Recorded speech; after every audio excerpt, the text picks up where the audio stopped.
So, naisipan namin mag-bike dito sa Rizal. Ay, may foreigner pala kaming kasama. So, it should be in English. Hi, I'm Buji and I make storytime videos. If you're not yet following me, go follow me now. Parang di ko yata kaya ng full English storytime. So, pumunta na tayong Morong. Let's go! Nag-organize ako kasama si Boodle Buddy ng isang open invite long ride.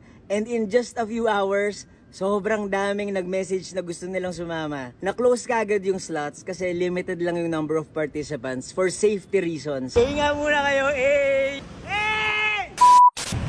Nasa Teresa na kami. Huminto kami dito sa gitna ng Teresa para ipakita ko sa mga kaibigan ko ang aking ari-arian. This is my place. Oh, that's nice daw.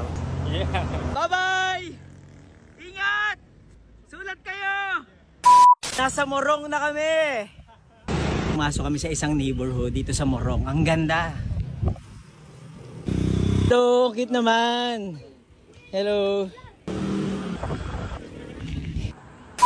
Paparapol kami ng bike dito sa ride na to. Ano?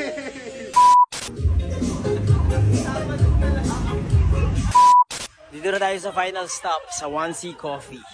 Maraming salamat sa mga sumama. Ilan ba yung sumama? Mali. Dapat English kasi meron tayong foreigner. Yes, so how many people went to the ride? Our attendees were around 40 plus. Congratulations! Yes! A ka muna, A!